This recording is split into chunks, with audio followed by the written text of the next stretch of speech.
Hello दोस्तों, आज हम लोग पढ़ेंगे क्लास 10th का संस्कृत चैप्टर नंबर 3 जिसका नाम है आलस कथा। हम लोग क्वेश्चन पढ़ते हैं। पहला क्वेश्चन है, आलसशाला में कितने आलसी थे? तो आलसशाला में 4 आलसी। दूसरा क्वेश्चन, धन और दवा किसे देनी चाहिए? तो गरीब को धन देनी चाहिए और रोगी को दवा देनी चाहिए। अगला है, चारों आलसियों के वार्तालाप को लिखे। तो चारों आलसियों के वार्तालाप इस प्रकार है। पहला आलसी मुंह ढके हुए कहता है, ये कैसा शोरगुल है। दूसरा आलसी कहता है कि कहीं लगता है आग लग गया। तीसरा आलसी कहता है कि कोई दयावान व्यक्ति नहीं है जो हमारे ऊपर गीला चादर से ढक दे। चौथा आलसी कहता है कि अरे बदमूर्ख, चुपचाप सो जा। 4 नंबर क्वेश्चन है, आलसशाला में आग क्यों लगाई गई थी? आलसशाला के कर्मचारी ने आलसियों की परीक्षा क्यों और कैसे लिया? तो आलसशाला में आलसियों की सुख सुविधा को देखकर कम आलसियों एवं धूर्त आलसियों की भीड़ जुट गई थी। आलसशाला का खर्च दिन प्रतिदिन बढ़ते जा रहे थे, अतः आलसशाला का व्यर्थ खर्च को रोकने के लिए तथा सही आलसियों की पहचान के लिए आलसशाला में आग लगा दी गई।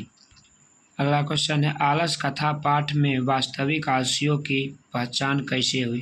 तो आलसशाला कथा के अनुसार वास्तविक आलसियों की पहचान के लिए आलसशाला में आग लगा दी गई। आग लगने पर चार वास्तविक आलसियों को छोड़कर बाकी सभी धूर्त आलसी भाग गए। अगला क्वेश्चन है, मंत्री वीरेश्वर की विशेषताओं का वर्णन करें।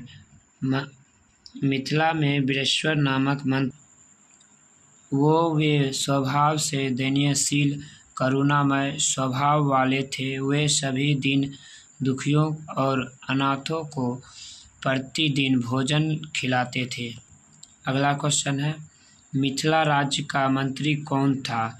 उन्होंने कृत्रिम आलसियों की परीक्षा कैसे तथा आगलगन को देखकर कितने आलसियों बच गए? मिथिला राज्य का मंत्री वीरेश्वर था। उन्होंने घर में आग लगाकर कृत्रिम आलसियों की परीक्षा ली तथा अग्नि लगने को देखकर 4 आलसी बच गए। अब अगला क्वेश्चन है, आलस कथा का क्या संदेश है? इसी में दूसरा क्वेश्चन है, आलस कथा पाठ में किसका उद्देश्य किया गया है? लिखा हुआ नहीं है। आंसर इसका है, आलस कथा का संदेश यह है कि आलस एक महान रोग है। जीवन में विकास के लिए कर्मठ होना आवश्यक है। आलस शरीर में रहने वाले महान शत्रु हैं जिसमें अपने परिवार का और समाज का विनाश आवश्यक ही होता है। अगला क्वेश्चन है, आलस कथा पाठ का 5 वाक्यों में परिचय देती। यह पाठ विद्यापति द्वारा रचित पुरुष परीक्षा ग्रंथ नामक ग्रंथ से संकलित है। एक उपदेश नामक लघु कथा है।